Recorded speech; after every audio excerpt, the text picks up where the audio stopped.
Of my 200 columns in the Financial Times, the one that makes people the angriest is the one where I point out the academic evidence which shows that fund managers and therefore pension fund managers are very poor at beating any benchmark that they set themselves. Now, there's a reason for this, the anger as well as why they're poor at beating that benchmark.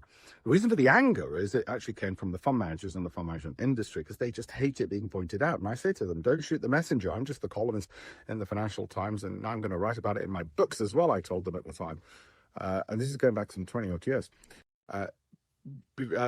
Blame yourselves. The academic research was based upon the results you guys produce yourself. And they didn't like it. So why did they underperform so much? Well, I'm going to let you into a really big secret.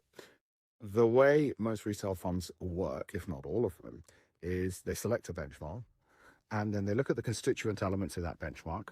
And then rather like one of those old-fashioned graphic equalizers or volume knobs, they decrease some of the holdings, increase others. And their goal is, by doing so, maybe changing just one or two tiny little things, they could beat the benchmark. It's an incredibly lazy way of doing things. But not only that, think about what the constituent elements of that benchmark are. They might be rubbish companies. They might not be ones you actually even want.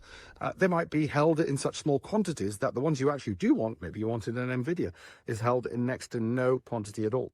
You see, the problem is most private investors think that pension fund managers are incredibly clever individuals. Well, I can tell you I've got more qualifications than any of them. And if that sounds arrogant, well, it's their problem, not mine. And they're not. They're not that bright. They're not that clever. Because the cleverest person at investing, actually, he left college at about 18 or 20, was Warren Buffett. And as he rightly says, you don't need to be that clever to invest. In fact, doing simple things more often will make you more money, and he's proof of it.